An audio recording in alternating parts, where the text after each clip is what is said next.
Ketika rakan sebayanya giat mengejar cita-cita dan membina kehidupan, seorang wanita OKU di Semanggol, Perak terpaksa menggalas derita yang cukup berat.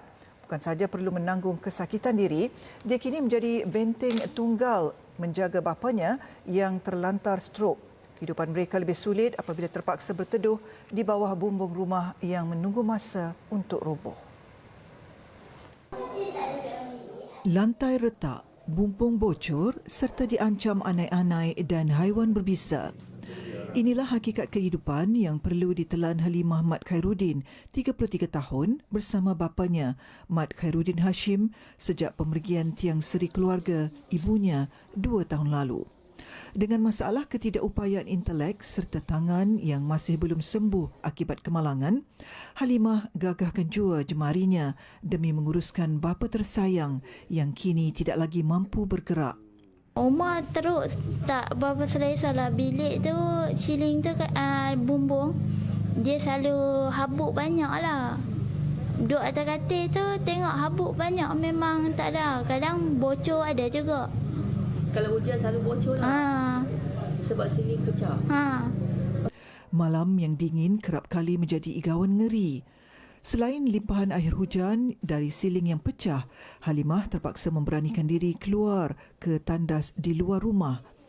Malah dia berdepan risiko ancaman ular yang kerap menjalar masuk menerusi celahan dinding kayu yang mereput. Berbekalkan bantuan Jabatan Kebajikan Masyarakat JKM RM300 sebulan serta sumbangan kecil adiknya, mereka sekadar mampu berpasrah memikirkan nasib esok hari. Menyedari kedukaan itu, Pegawai Khas Menteri Besar di Dun Semanggol, Datuk Syam Mat Sahad bersama lebih 90 sukarelawan agensi kerajaan, rela dan NGO tampil ke kediaman mereka untuk menjalankan aktiviti gotong royong. Pertamanya kita membersihkan rumah dan juga Baitul Mal akan membina baik pulih rumah, tandas dan sebagainya ini. Dan ada lagi lah benda-benda yang kita buat yang kita berdapati keadaan rumahnya agak tidak tersusun, tidak bersih, banyak sampah sarap dan sebagainya ini atas keuzuran beliau. Bukan kerana sengaja tapi atas keuzuran beliau. Beliau terpaksa lah atas keuzuran itu, beliau terpaksa melihat saja. Dengan anaknya ada yang seorang yang agak slow learner kan.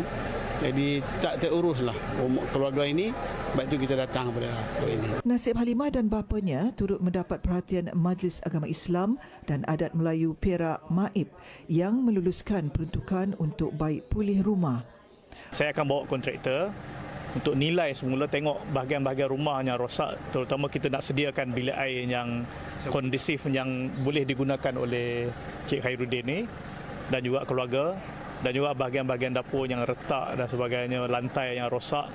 Kita akan tengoklah tingkap dan sebagainya yang memang boleh kita baiki, kita akan baiki berdasarkan kadar peruntukan tersebut. Orang ramai yang ingin membantu boleh menghubungi Halimah di talian 012 356 0075.